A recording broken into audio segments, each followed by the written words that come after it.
Det er kommet frem, at eleverne på Herning Gymnasium har et stort skraldproblem, der både påvirker elever og lærere. For hvordan kan man have et godt indlæringsmiljø, når skolen er så beskidt? Madrester, støv, skidt og møg dækker gulve, borde og andre overflader overalt på skolen. Skraldet har simpelthen hobet sig op, og det er noget, lærerne ikke er tilfredse med. Hvordan påvirker mængden af skrald og alt det her rod skolens indlæringsmiljø?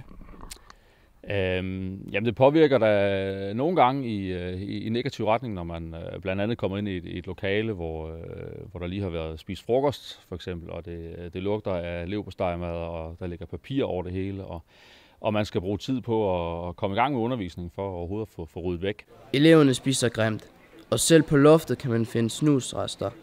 Skoleleder Søren Brøndum tager skarp afstand fra forbryderne. Søren, hvordan ser du problemet med skrald på Herning Gymnasium? Skrald, det er jo et kæmpe problem. Men det er jo ikke større end, at hvis man skal have sin studenterhue der, så skal man jo kunne fjerne skidtet selv. Her på stedet siger vi, fjern skidtet eller tag skraldet. Søren har en besked til synderne. Hvem er synderne for det her problem? Der er mange syndere.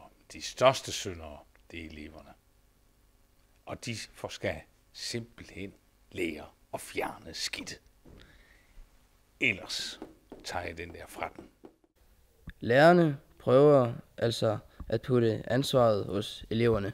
Hvad siger du til, at lærerne beskylder jer elever for at smide skrald her på skolen?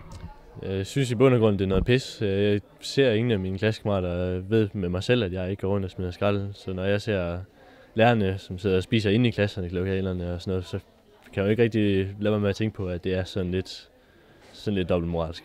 Eleverne nægter altså at tage ansvar. Hvem er synderne for vores skraldproblem?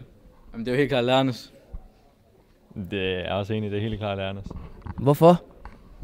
Jamen, de er jo så luddovne. Virkelig. Ja, de spiser bare buffetter ind hver dag på lærerværelset, så... Og så får vi skylden for alt det der, de laver. Det er så nemt for dem.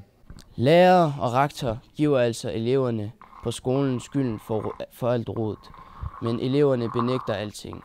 Hvordan vil fremtiden se ud på Herning Gymnasium, når denne konflikt om skrald ikke kan løses?